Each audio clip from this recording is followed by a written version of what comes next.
morning, Alex. How are you? Good morning, Young. I'm very well. It's nice to see you here. So, tell the audience about your investment firm, Amadeus. What are some of the things that you're looking at, how big you are, and what are some of your recent investments you get really excited about? So, Amadeus Capital Partners is a venture firm here in Cambridge and London in the UK, and we've been around for about 23 years now.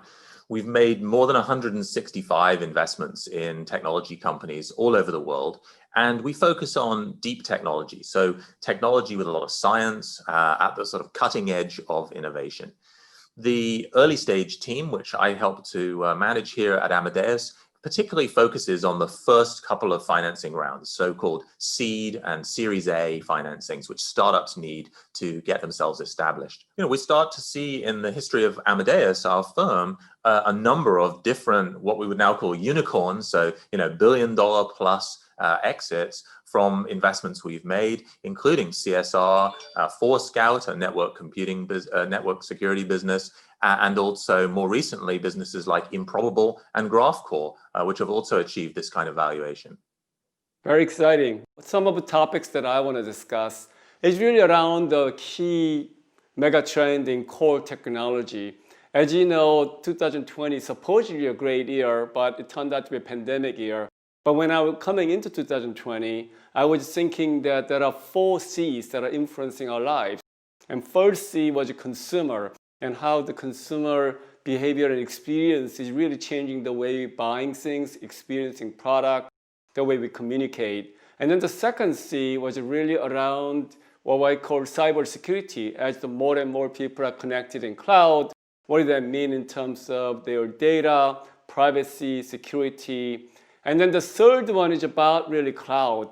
It seems to me that we are all working on the cloud now and connected, and the cloud business is the one that are really growing to be a much bigger size than ever and driving our economy. And the last C was China, given there is ongoing geo-fencing that are going on. For technology in particular, how do you work with 2 different economies in terms of standardization, in terms of partnership, in terms of IP, in terms of access? So these are the 4 mega C's that we've been discussing in the beginning of 2020. Of course, now we have one more C, which is COVID-19. So those are the 5 subjects that I want to kind of focus on this morning. So start with your view of how do you see AI is impacting our lives, and how do you see that AI is actually delivering in reality? Because I know you've been doing a lot of early stage investment in AI and other related to deep technology areas. And given your background as one of the earliest and longest venture capital firm out of Cambridge, Herman Hauser and others have been building this firm, Alex, and you've been running it now. And I just would like to get your perspective, what you see in AI. Sure. So I think the AI environment has been evolving a lot in the last couple of years. And first of all, people started out believing that delivering complete solutions with AI would be feasible. In practice, I think that mostly what's really happening is that the solutions are around using machine learning to provide some analytics function, but very little full stack solutions are being delivered. Think about autonomous vehicles. Many of the autonomous vehicle businesses are having to reconsider or consolidate. And that's because finishing the whole project from top to bottom in the timescales that were originally envisaged hasn't proved feasible. On the other hand, machine learning for data analytics is becoming really a significant factor in a lot of companies' lives. And problems, of course, that arise from that involving areas like bias detection, algorithm drift, these sorts of things need work, and startups are starting to address them. So we're finding quite fertile opportunities for investing by looking at the infrastructure of the AI market, where machine learning needs to be deployed, rather than the complete solutions in AI. So it's, in a way, if you kind of use the football analogy, we are still very early part of first half, I guess. I think that's right. And I think that, in technology, there are many optimists. We're excited to build the future, but reality usually intrudes pretty quickly. We think we're heading for a win just because, we have a good start to the match. But actually, the reality is it's a long game and many things will happen along the way. And we have to accept that, the market is evolving around us. So tell me about, when you look at the European landscape, the AI companies that you see, what are some of the interesting killer apps that you see, and what are some of the companies that you get excited about? So I think in the particular context of the current situation with the pandemic, one of the most important developments has actually been in the area of COVID-19 detection and the development of new treatments. It's very clear that one of the great things which AI can do is to do things like rapidly discover genomic markers, which indicate when some kinds of people may be more susceptible to the COVID virus than other people. And also in the drug detection area to identify molecules which can be therapeutic and which can be used to help people find treatments, of course, not just for COVID, but also for diseases more generally. So we have, for example, here in Cambridge, a great business called Congenica. Congenica's business is to do the genomic analysis of very large amounts of human data and use that to detect new kinds of treatments for rare diseases. And we've also a business that was invested by Amadeus, but it's actually in Valencia in Spain, called Quibim. That business does analytics on images of, for example, X-rays or MRI scans. And it became very important quite quickly in the pandemic to help doctors detect early signs of the COVID virus in people who were suffering from it, even before they were able to feel themselves that they actually were suffering seriously. So I think those kinds of technologies in the healthcare market are really attractive and good evidence of the opportunity that AI holds to improve the quality of all of our lives. So Alex, I think one of the interesting thing about the imaging applications and others, which clearly benefiting humankind, is about how you train the data, and using those data you can discriminate and being able to filter out what is possible, what is. And it seems to me those things are now even better than what human can detect, because machine can detect these things much better accuracy than humans, what I understand in imaging applications. So I'd like to get your perspective. Where are we? Yeah, so I think you're absolutely right. I think one of the great attractions of using AI is that it's capable of sifting through incredibly large volumes of data, much larger than humans would be able to do, and then to give support to humans to help make important decisions. If we think about the healthcare applications, for example, screening lung X-rays to detect early signs of diseases like COVID, the important thing is to support the radiologist and to help the radiologist to pay particular attention perhaps to some area of the X-ray, or to think more seriously about an X-ray which looks borderline to a human, but which the algorithm can detect is actually showing serious signs of disease.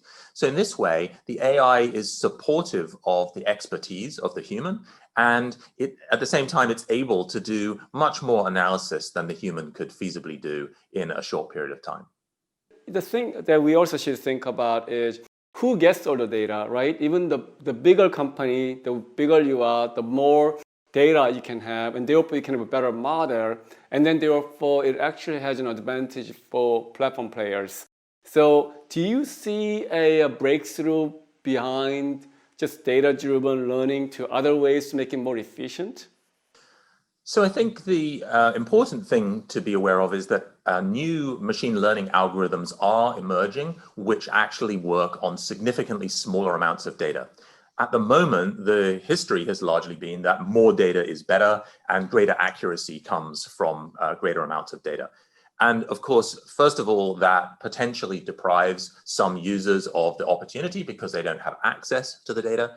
But it also actually is very inefficient. It's not very satisfactory from a sustainability point of view. Data centers have become notorious in consuming huge amounts of energy. So these new algorithms are emerging, which allow effective machine learning to occur on much smaller amounts of data. And there's also an interesting trend in how the maths is actually done.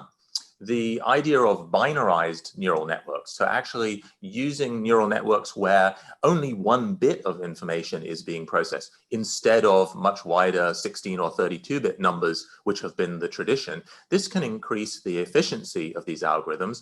And so both the requirement for data and the efficiency of the algorithms are actually improving. And these trends, I think, will continue and make this kind of machine learning accessible to a much wider base of users. So it's not just the big, large database applications, but it could even apply to edge computing where you need a smaller set of data and being able to also run it with much less compute intensive. By narrowing the bit, you can be able to run it much more power efficient way of running the AI applications. So that's really interesting. I'm sure you're looking at some exciting startups in that area, or entrepreneurs out there. If you have great ideas around that, contact Alex. I'm sure he'll be excited to talk to you about this. One more question around this. It's about AI bias. So as we entrust more and more of our tests on AI, such as screening bank loan applications or rating job applications, or whatever the data sorting through AI, we can see more and more risk from biases in AI models. How are the startups or others addressing these issues? This is really important because, clearly the tradition in computing, there's a good phrase to describe the situation: garbage in, garbage out.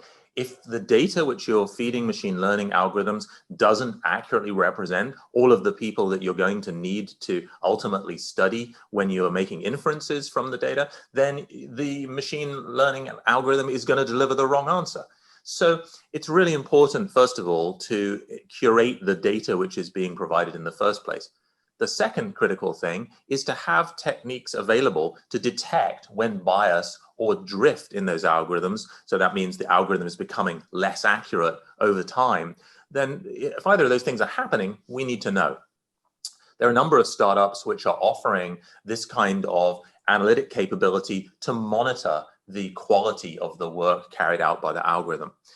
We've invested in a business called Seldon, which has an open source stack widely used by people for deploying machine learning algorithms. And Seldon's Alibi tool allows people to understand how was a decision made by a machine learning algorithm, what was the basis for the inference, and that helps the operators of that algorithm to develop a clear steer on whether or not there is some kind of bias or drift occurring, and as a result, to take the appropriate measures to prevent that from being a problem. It is a very interesting area. It's probably too early to say, but it's something that we have to watch carefully because clearly we've been living with a lot of bias for a long time. What we don't want to do is AI and machine learning and others accelerate even more to that direction because of the data, the training is actually feeding that into our cycle. So I'm glad that you're looking at that as a part of your thinking. How do you make sure the bias is not built in our thinking and our data and our AI algorithm? So let me change it a little bit to now quantum compute. I know Herman called me about 5 years ago, talked about quantum computing. So it's been a while that we've been thinking on this concept. So what is the state of quantum startups in Europe? And what are the European unions as well as the institutions that are working on this issue? Are they collaborating? Are they competing? What's the state of union? So the European quantum scene is very fertile, and what's exciting about it is that there are so many different quantum technology application areas. So everything from quantum photonics, quantum sensing, right through to quantum computing is delivering really interesting capabilities, which were simply impossible in previous generations of technologies. In the quantum photonics area, being able to make sensors which are accurate to detect even as little as a single photon of light can enable imaging with a level of detail which has never been possible before. And it's also possible to build secure communications links using quantum photonics with single photon emitters and single photon detectors. We can essentially make an optical communication link which will be uninterceptable without us knowing that somebody has interfered with it. And that kind of security is extremely valuable. In the quantum computing area, computing is really at an early stage. There are 6 or 8 different technologies which exploit quantum properties to carry out computing. And as you know very well, Young, some of the world leading work in this area is delivering only maybe 50 qubits or so of capability right now. So it's demonstrating the possibility of quantum computing, but it's not really yet delivering functional computers which are capable of working on the hard problems in the real world. I think that's the trend which is going to change over the course of the next probably only 2 to 3 years. We're going to start to see quantum computing scaling up into the hundreds, then thousands, then tens of thousands of qubits. And I think most people would agree that when we can get to 1 million qubits, it will start to be possible to carry out really meaningful work with these kinds of quantum computers. So that's probably 5 years away, but it's actually a horizon which is collapsing pretty quickly. So, just kind of give background to readers of our audience of our program. Clearly, the benefit of having large number of qubits is about being able to solve problems simultaneously. So think about linear algebra. When you have a multiple variables, and you want to solve at the same time, by having this compute requirements in classical computing, clearly we're using 0 and 1s to identify and be able to manage, which takes a huge number of iterations. But if you have, imagine it's not 0 to 1, now you have many, many numbers between 0 to 1, so you can be able to use all those things at the same time and deploy that and being able to solve very complex linear equations. I try to simplify it for the readers, but I think that is the benefit of having a large number of quantum bits, I guess. Absolutely. This ability of the quantum computer to be able to perform effectively the equivalent of many millions of simultaneous calculations which would be required on a classical computer means that the ability of the quantum computer to solve problems which were almost unsolvable in classical computers is really a huge step forwards. And so this has applications in areas such as cryptography, in breaking codes, but also in things like modeling the way proteins work inside human cells. So helping us to discover new drugs, or identifying the chemical reactions that catalysts go through to accelerate various kinds of industrial processes, enabling us to develop new materials more rapidly than would be possible without this kind of computing capability. Great. So what it does is being able to solve very large variables very quickly with low power, higher accuracy, and these are some of the advantage over classical compute. Obviously, quantum compute isn't for everything, right? There are certain things classical compute will still exist, still go on, but quantum compute can be a complementary to the traditional compute that we've been living with. Let's change the subject a little bit to security. If you look at today, number of issues that we are dealing with cybersecurity is increasing as more and more people are working at home. The number of instances is now record. The number of ransomware has been going up. And they are even going after mission critical space like hospitals and schools and others. What is your view of the whole cybersecurity space? Thank you. So certainly the security environment has been evolving fast in the last few years. As you mentioned, I've worked myself in the cybersecurity area for many, many years. And what I've seen most recently is that the traditional model where we tried to keep the bad guys out of our castle by building a really high wall around the outside of our organization, this model just doesn't work anymore. Nowadays, we're all carrying mobile devices with us. We're all connecting from home into the office. And so actually, the wall is already full of holes and is starting to be torn down. So we can't have a defensive model for security any longer, which thinks about just keeping the bad guys on one side of a wall. Really, the significant challenge here is all about people being trained to detect when they are being offered maybe an email, which is a phishing attack, or somebody is trying to persuade them to give up their password details by talking to them over the phone. These kinds of human connections are actually where most significant security breaches happen. There's a person in the loop, they click on a link or they answer a question when actually, if they looked really carefully, they could probably figure out they shouldn't do that. So the challenge is to help people to behave better, to help to, first of all, train them, Also, to have detection on the network so we know when breaches occur. It's no longer a question of believing that we're going to keep the bad guys out completely. We actually really have to accept that breaches of networks will occur, so we want to detect them early. And we also want to have tools in place that help us to slow down or stop those attacks after they've occurred. So that's really where the focus of a lot of investment activity is now occurring in the cybersecurity area. So if you think about cybersecurity analogous to, let's say, virus, in a way that we cannot avoid the virus if we're going to have it. It's a question of how are we prepared, how do you detect it, and then how do you respond with that? I guess is probably what you're saying, because virus is just not going to be able to protect it always, unseen, difficult to predict, and very costly to creating a ongoing vaccines around you all the time that we don't even know what's going to come at you. Right. So just as people really can't avoid disease, it's not practical to live inside a bubble all the time. So we have to have an immune system, and we have to have an ability to detect when a foreign virus or bacteria has entered our body, and then to fight it off. And so this is the function of the various mechanisms inside people which help us to defend ourselves against disease.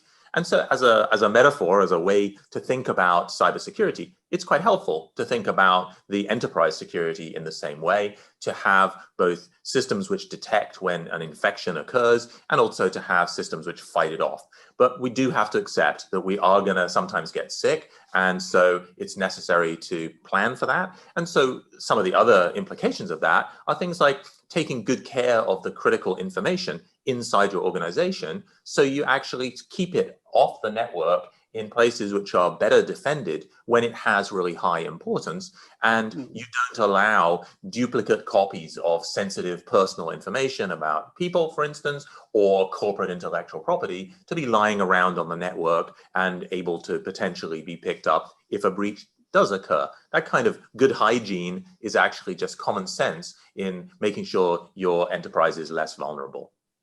Yeah, so virus analogy is pretty good about having a good hygiene, being able to have the right response, and being able to attack the virus once you detect with your antibody system that can be able to do autoimmune response.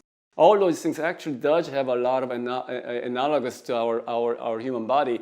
Tell me, in your view, what are some of the exciting companies in cybersecurity that you've seen? So I think that the kind of technologies we've been discussing here, which allow us to detect when those attacks or infections occur, they're really important. We invested in an exciting business called Sension, which has the ability to detect when traffic on the network contains suspicious behavior and flag it up to the IT security team so they can take actions against it. Another investment is a business called Exonar. Exonar helps us to classify all of the data on a corporate network and figure out when it's a duplicate of sensitive information we probably shouldn't keep lots of copies of. So help us to focus the protection of, for example, encrypting files to only really do that where necessary for particularly sensitive information, because it's cumbersome and difficult to use encrypted files. Most people will recognize the annoyance of having to type a password in to unlock a document they want to read. It's a nuisance to do that. You only want to do it for those documents which really, really need it. But figuring out which documents those are and how many copies of this critical information you have in your enterprise actually turns out to be pretty hard. So businesses like Exonar help to actually make that a reality by classifying the information first and then enabling people to decide which information is the most important and protect it to a higher standard. Great. Well, thank you for sharing some of your great companies out there. Well, I'm so happy that we can have a conversation around the key technology megatrends that are impacting all of our lives. And I really appreciate all the help you have given to me and also my team. I look forward to continuing our journey, and have a great holidays. Thanks very much, Young. It's nice to chat with you here, and we appreciate your support. Wishing you a healthy and happy holidays and a much better 2021. Absolutely. Thank you.